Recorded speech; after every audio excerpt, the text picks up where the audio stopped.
I had a vacuum in my heart. I have ever attended some studies, but I had a vacuum that I needed to study more, something like a Bible school, Bible college. So during the time the PDN came, I had that vacuum. So if there is no something being added to you, something new, you become stagnant. And when you become stagnant, of course, you cannot perform well. So I felt there was some stagnation in my life because of lack of learning. I thank God for Pastor Godfrey Biyinzika. I know him for quite long, and I had spent time in ministry. But I thank God that when this hub started, Pastor Godfrey was willing to unlearn so that he may relearn.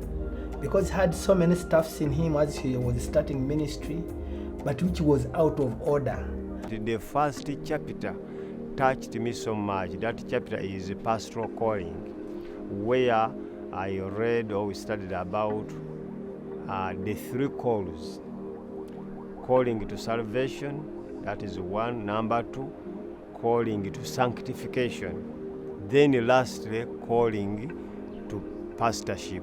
So before I learned that before becoming a pastor, first I have to be called to salvation.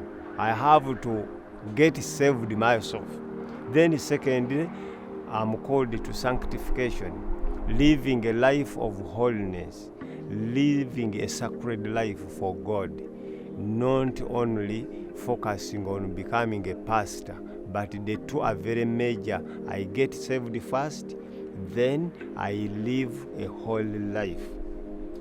Then lastly, the third calling is calling to pastoral ministry. That one touched me so much.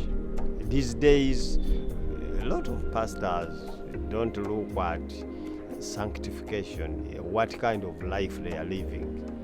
But God wants us to live that sanctified life. When we started the hub, he came here and the hub helped him at least to be in straight line. So I want to thank God for him, and I thank God for his ministry. It's now growing on. He's feeding the flock with the right material. I've learned to be so conscious about my being a pastor. It is not a formality. It is not a job like these other worldly jobs. It is a calling from God. So I've learned to be so conscious whether the way I'm doing my pastoring is the way God wishes me to do it. We thank PDN, which have provided this opportunity to give us such materials which can help our pastors to go on pastoring the flock of God.